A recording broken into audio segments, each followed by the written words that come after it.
우리가 작년에 이어서 느헤미야 강의 두 번째 시간입니다.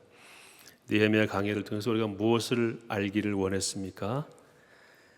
하나님이 세우신 지도자는 어떤 사람이고 어떤 일을 해야 되는가에 대해서 알기를 원하고 지금 두 번째 시간이 되었습니다. 잘 아시다시피 605년, 그러니까 BC 605년부터 이스라엘 백성들이 바벨론의 침략을 받아서 포로로 잡혀가기 시작합니다. 그래서 586년에 대대적으로 잡혀가죠. 물론 모든 백성이 다 포로로 잡혀간 것은 아닙니다. 다니엘을 비롯해서 쓸만한 사람들을 많이 데려갔죠. 그래서 성경에 예언된 대로 70년이 지난 다음에 537년 경부터 이제 귀환하기 시작합니다. 그래서 그때부터 크게는 3차에 걸쳐서 귀환을 하게 되고요. 작게는 일단의 무리들이 본국으로 돌아오는 그런 귀환들이 무려 100년에 걸쳐서 일어나게 됩니다. 그래서 537년에 1차 대규모의 포로 귀환이 있고 나서 2차와 3차 이렇게 1차, 2차, 3차 붙이는 것은 규모가 좀 큰 거예요. 3차 포로 귀환이 이제 444년이니까 근 100년 동안의 포로가 귀환하게 되는 그런 과정에서 마지막 3차 포로 귀환을 앞두고 느헤미야가 자기 동생 하나니가 예루살렘에 다녀와서 예루살렘이 완전히 황폐해졌다는 소식을 듣고 왕 앞에 나가서 이제 간청하는 그런 배경 속에서 오늘 본문을 보게 된 것입니다.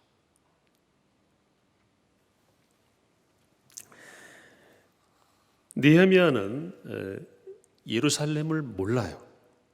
태어난 곳이 어디입니까? 바벨론입니다.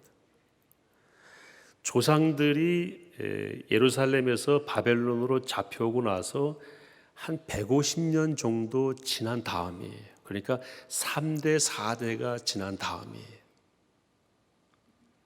그리고 그 사이에 자기들을 포로로 데리고 왔던 바벨론이 멸망하고 이제 페르시아가 또 자기들을 지배하는 2중, 3중의 그런 식민 통치를 받고 있는 그런 상태입니다.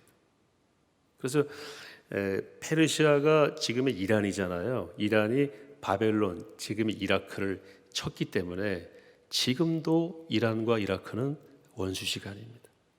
지금도 그래서 싸우는 거예요. 그 사이에 얼마나 혼란스럽겠습니까? 그런데 이 사람이 지금 뭐가 돼 있어요? 왕의 술관원이니까 지금 우리식으로 굳이 표현한다면은 청와대의 총무수석실의 부식 담당관 이 정도 됐을 거예요.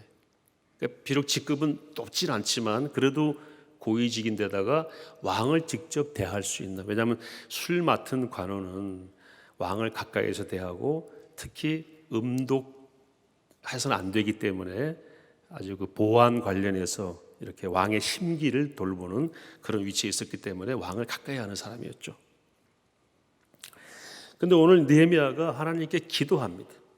기도하는 내용이 크게 보면 두 가지. 하나는 나를 위해서 기도합니다.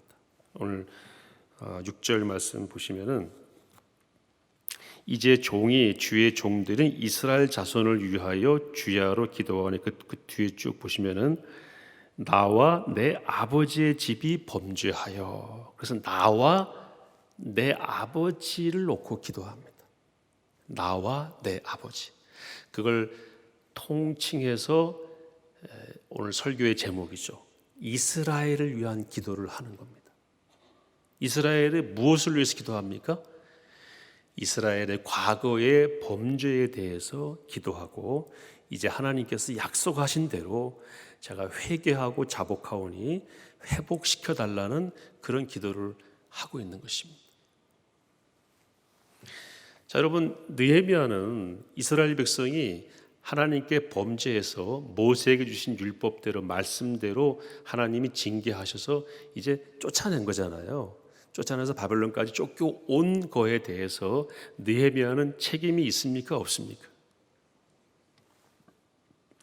있다고 봐야 되겠어요? 없다고 봐야 되겠어요? 책임이 없죠. 왜냐하면 지금 제가 쭉 앞에 설명드렸잖아요. 잡혀오고 지금 몇 년 지났어요. 150년 지난 자기하고는 아무 상관없는 일이에요. 그러니까 느헤미야는 책임이 없어요. 이 일에 대해서. 오히려 탓을 해야죠. 조상 탓을 해야죠. 그 느헤미야는 그렇게 하지 않았어요. 나와 우리 조상들을 위해서, 그들의 범죄에 대해서 제가 회개합니다. 그러니까 하나님께서 약속하신 대로 이제 우리를 회복시켜 주세요. 이런 기도를 하고 있는 것입니다. 오늘 말씀의 결론입니다. 나와 내 가정만을 위해서 기도하고 그것이 온통 나의 관심인 사람은 지도자가 아닙니다. 지도자는 어디에 관심이 있어야 됩니까? 우리 특별히 영적인 지도자는 하나님의 시선에 관심이 있어야 돼요. 하나님의 관심에 관심이 있어야 됩니다. 그게 지도자입니다. 느헤미야는요, 자기는 책임이 없는 일을 놓고 이스라엘을 위해서 기도하는 거예요.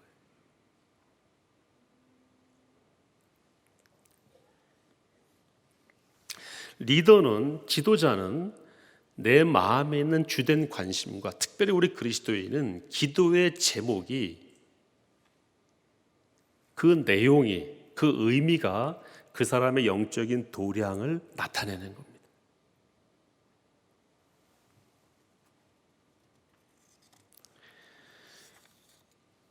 오래전에 나왔던 영화 가운데 광해라는 영화 혹시 보셨나요? 광해, 왕이 된 남자. 저 봤습니다. 한 10년쯤 전의 영화니까 한번 보세요. 가짜 왕이 이제 왕복을 입고 왕 역할을 임시로 하게 됩니다. 근데요, 이 진짜 왕보다 정말 왕 같아요. 마음 쓰는 거나 말이나 품격이나 행동하는 게. 그래서 왕복을 벗고 다시 세상으로 돌아오는데 마치 왕이 귀환하는 것처럼 영화가 이렇게, 물론 역사적인 사실에 기반한 거다라고 하는 논란은 있습니다만은 거기서 제가 얻은 것은 뭐냐면 참된 리더십은 직급에서 주어지는 것이 아니구나. 그 사람의 내면에 어디에 관심이 있고 어떤 언어를 쓰고 어떤 방향으로 사는가 하는 것이 리더십의 내용이지, 그 사람이 가진 직책이 리더십을 결정하는 것은 아니구나. 오늘 느헤미야가 술 맡은 관원으로서 하나님께 기도했어요. 내 백성을 위해서 기도했고, 자기가 아니라, 궁궐의 일이 아니라 조상과 온 이스라엘을 위해서 기도했습니다. 여러분, 느헤미야가 나중에 뭐가 됐습니까? 이스라엘의 왕이 됐어요. 왕은 아니지만 가장 높은 자리에 오르게 됩니다. 뭐가 됐습니까? 총독이 됐습니다. 하나님께서 느헤미야 기도를 들으시고 그 자리로 이끄십니다. 네가 그 일을 해라. 너의 기도를 들어보니까 너는 이 일을 할 뭐가 있다? 리더십이 있다. 지도력이 있다. 저는 리더십을 이렇게 바꾸고 싶어요. 어른 정신. 나이만 많으면 어른이 아니라 뭐가 있어야 됩니까? 그 정신이 있어야 돼요. 느헤미야는 직급은 낮았지만 온 이스라엘을 위해서 기도했어요. 하나님께서 그래, 네가 온 이스라엘을 위해서 일해라 하고 보내신 거예요. 총독으로. 그때는 왕이 없을 때니까 가장 높은 자리로 보내신 겁니다. 사랑하는 우리 포에버 어르신들, 이런 도량을 가지신, 어르신 정신을 가지신 영적인 지도력을 회복하시기를 축복합니다.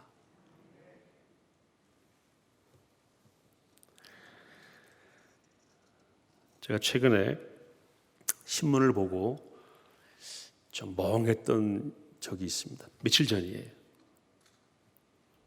내용이 뭐냐면요, 산부인과 의사가 34주차 된 아이를 낙태를 하는 거예요. 근데 이제 낙태가 너무 커버려서 잘 안 되니까 제왕절개를 했대요. 신문에 나온 내용이니까 다 오픈되어 있는 겁니다. 제왕절개를 했는데 얘가 살은 거예요.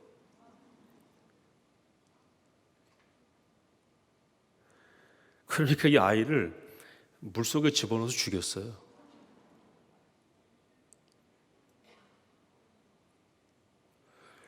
제가 더 분노했던 건 뭔지 아세요? 대법원이 판결을 내렸는데 낙태는 무죄, 아이를 죽인 건 유죄, 3년 6개월 형을 내렸대요. 제가 신문을 놓고요 진짜 울었습니다. 하나님 어떻게 세상이 이렇게 됐습니까? 이 얘기잖아요. 뱃속에서 죽이면 무죄, 꺼내서 죽이면 유죄잖아요. 그거 아닌가요?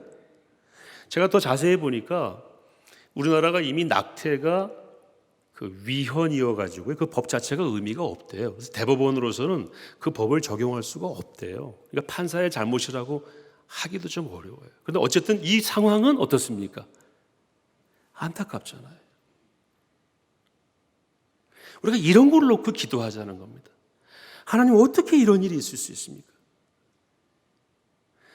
지금 1년에 150만 정도의 영아가 뱃속에서 죽어서 나오거든요. 낙태로. 이거 눈물 흘리고 기도해야 될 일 아닌가요? 하나님 어떻게 이런 일이 있을 수 있습니까? 하나님의 관점에서 볼 때 이 무고한 생명이 죽어가는 이 상황을 어떻게 해야 되겠습니까? 150만 되는 아이들을 죽이는 것을 합법화해달라고 얼마나 많은 시민단체가 데모를 했습니까? 이거 받아들일 수 있습니까? 우리가 힘이 없으니까 뭐 하자는 겁니까? 하나님, 어떻게 이런 일이 있을 수 있습니까? 이 죄를 제가 회개합니다. 우리가 회개합니다.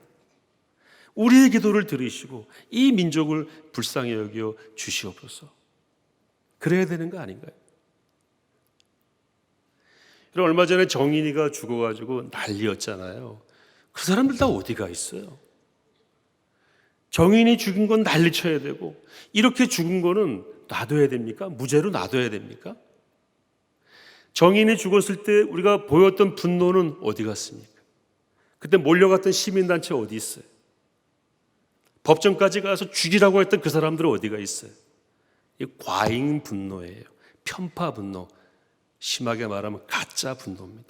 분노의 기준이 나예요. 내가 기분 나쁘면 분노하는 거예요. 우리는 왜 분노해야 됩니까? 하나님 말씀에 어긋나면 분노하고 하나님 말씀에 맞으면 기뻐하고 감사하고 그래야 우리가 영적인 지도력을 가진 영적인 제사장, 영적인 레위인의 역할을 하는 것이라는 말씀을 오늘 우리에게 주시고 있는 겁니다. 비슷한 일이 또 있었죠. 어떤 아이가 죽었는데 알고 보니까 외할머니가 친엄마였다. 그건 밝혀졌어요. 친엄마가 그 외할머니가 아기를 낳아서 딸이 아기를 낳았을 때 조산원인가 어디 가서 바꿔치기 했대요. 그리고 그 딸이 낳은 아기는 지금도 못 찾았대요. 걔 또 어디 죽었겠죠. 이거 그냥 넘어가시면 안 됩니다. 그 사람들을 정죄하자는 얘기가 아니고요. 가슴을 치면서 하나님, 어떻게 이런 일이 제가 사는 세상에서 있을 수가 있습니까? 그들을 대신해서 제가 회개합니다. 그래야 우리가 뭐가 되는 겁니까? 하나님 우리를 이 땅에 이 시대에 남겨놓으신 이 시대의 느헤미야가 되는 겁니다. 여러분, 느헤미야는 포로로 잡혀온 일에 대해서 아무 책임이 없습니다. 그런데 영적인 지도력이 그 마음에 있기 때문에 영적인 책임감을 가지고, 원래 제사장은 자기 죄가 있기 때문에 제사 드리는 사람이 아니잖아요. 남의 죄 때문에 대신 제사를 드렸던 그 제사장의 심정으로 담임 목사님 늘 말씀하시니 그게 바로 목자의 심정이죠. 목자의 심정으로 붙들고 기도하고 우리의 눈물이 흐를 때에 하나님께서 우리의 기도를 들으시고 우리나라를 회복시키시고 하나님 나라가 더 편만해진 세상을 만들어 주시는 것입니다. 우리가 살아야 될 이유, 우리가 살아야 될 특별한 의미가 여기에 있는 것입니다.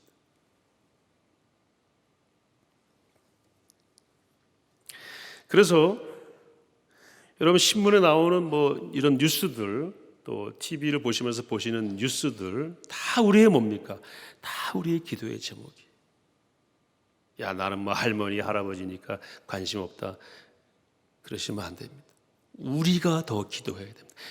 우리 어르신들이요, 세상을 가장 객관적으로 보실 수 있고 가장 폭넓게 보실 수 있는 지금 그 자리에 와 계신 겁니다. 지금 이해관계가 없으시잖아요. 그냥 그대로 보시는 거잖아요. 그러니까 그리스도의 심장을 가지고 모든 소식들을 접할 때마다 느헤미야의 심정으로 여러분 기도하셔야 됩니다. 우리는 북한의 인권에 책임이 없습니다. 내가 그 사람들 어렵게 만들었어요. 그러나 뭐 해야 됩니까? 영적인 책임감을 가지고 기도하셔야 됩니다. 우리 사회의 불공정에 나는 기여한 바가 없어요. 그러나 기도해야 됩니다. 너무 우리 사회가 부정의하다. 기도하셔야 돼요. 이게 어르신 정신이에요. 제가 최근에 이 고종에 관한 책을 보고 고종에 관한 강의를 듣고요. 제가 이전에도 고종이 이분은 왕이 아니었던 것 같아 했던 생각을 듣고 제가 육사생들 앞에 강의할 때 잠깐 그 얘기를 한 적이 있어요. 이번에 관련 책들이 몇 권 나와서 살펴보니까요. 그래서 어떤 신문사 기자가 고종에 관한 사료를 다 읽고 난 다음에 내린 결론은 고종은 매국노였다라고 했어요. 그 책 이름이요, 매국노 고종이에요. 근데 그 내용을 보면은요, 그분 말씀이 크게 틀리지 않아요. 일단 왕은 아니에요, 이분은. 고종은 조선의 마지막 왕이었고 대한제국의 첫 황제였죠. 여러분, 대한제국이 뭡니까? 제국은 엠파이어잖아요. 여러 나라들을 건드린 게 제국인데 겨우 한 나라도 못 다스린 사람이 제국을 선포하고 본인을 황제로 스스로 광무제라고 해서 등극을 하고 모든 나라의 국제는 지금으로 말하는 헌법이에요. 그걸 만들어서 모든 권력을 황제가 가지는 것으로 다 바꿔놓고 러시아의 통치 체제를 그대로 본받아가지고 백성들을 억압했던, 그리고 백성들을 상대로 고리대금업을 하고 나라의 모든 자산을 다 매각했던 진짜 매국노 같은 사람이 고종이었어요. 왕복을 입었지만 뭐가 아닙니까? 왕이 아닌 거예요. 그 작가가 이렇게 말합니다. 고종의 평생의 일관된 관심은 자기 자신이었다. 자기밖에 몰랐다는 거예요. 그렇게 책임져야 될 일이 많은데 무책임하게 다 내버려두고 자기와 자기 가족 그거밖에 몰랐다. 스위스 은행에 그 당시에 비밀 계좌를 만들었대요.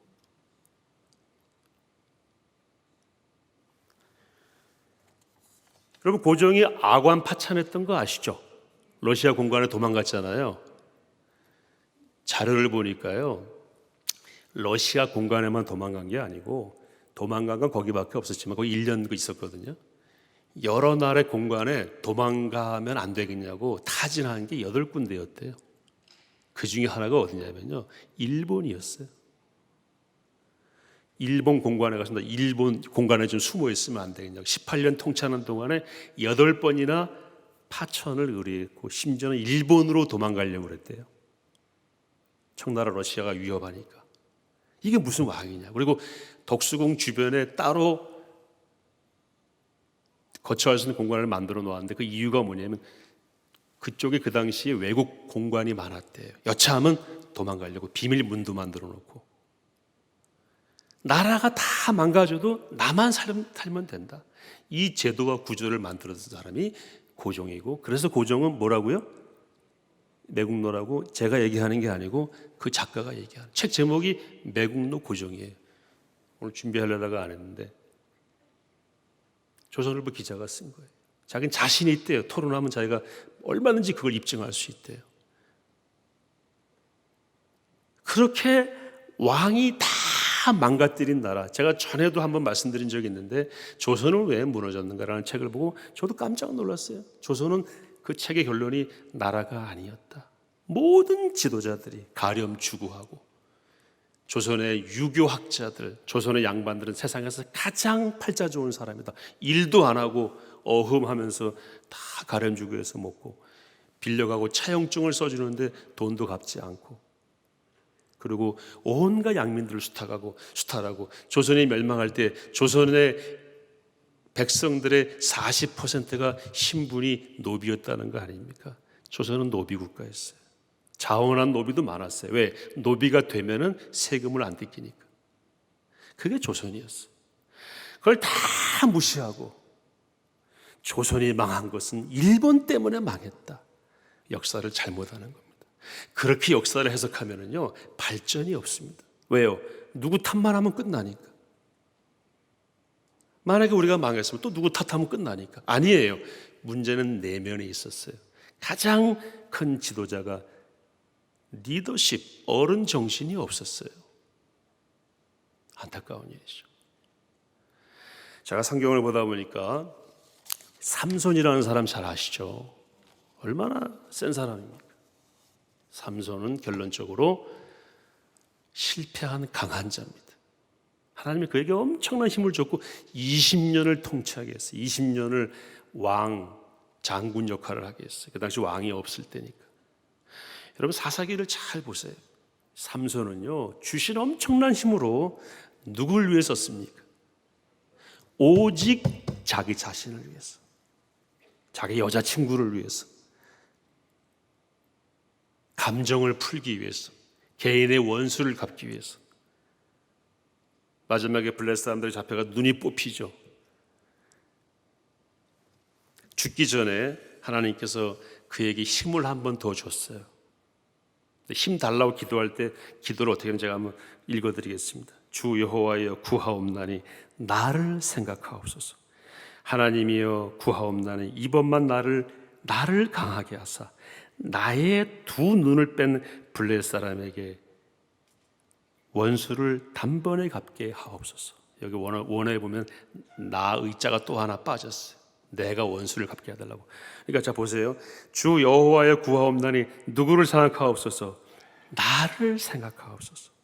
하나님의 구하옵나니 이번만 나를 강하게 하사 나의 두 눈을 뺀 사람에게 내가 원수를 갚게 해달라고 기도합니다. 이걸 느헤미야 기도로 바꾸면 어떻게 바꿀 수 있을까요? 주 여호와의 구하옵나니 이스라엘을 생각하옵소서. 이스라엘에게 힘을 주시고 이스라엘을 회복시켜서 당신의 영광을 보여주시옵소서. 그렇게 기도해야 되잖아요. 삼손은요, 죽을 때까지도 나였어요. 그러니까 사사였지만 사사가 아닌 사람이에요. 저는 천국 가면 꼭 아마 하나님께 여쭤보고 싶어요. 하나님 왜 삼손에게 그렇게 큰 힘을 주셨나요? 그리고 이렇게 기도하고 하나님도 힘 주셔가지고 3,000명을 죽이잖아요. 기둥 무너뜨려가지고. 아시죠 그거? 성경에 뭐라고 나와 있어요? 살았을 때 죽인 사람보다 죽을 때 죽인 사람이 더 많았다라고 기록되어 있는데, 이걸 제가 여쭤보고 싶어요. 하나님 왜 이때 이렇게 힘을 주셔가지고 많은 사람을 죽이게 하셨는지, 뜻이 어디 계신지. 예수님은 어떠셨습니까? 하늘의 보좌를 버리시고 이 땅에 오셔서 종의 형체를 가지고 예루살렘을 바라보시면서 예루살렘아 예루살렘아 암탉이 제 새끼를 품으려 한 것처럼 내가 너희를 품으려 한 적이 몇 번이었느냐. 눈물로 기도하시며 십자가를 지신 분이 예수님이시죠. 그 목자의 심정을 우리가 회복할 수 있기를 바랍니다.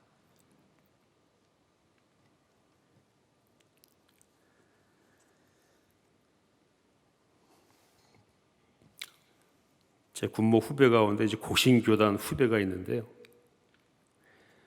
후배는 제가 이제 후배니까 만나기만 하면 우리 고신교단은 신사참배를 안 한 깨끗한 교단이라고.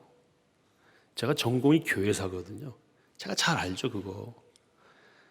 우리는 신사참배 안 하고 추록 성도들이 만든 교단이라고. 그러니까 그때는 고신교단이 없었고요.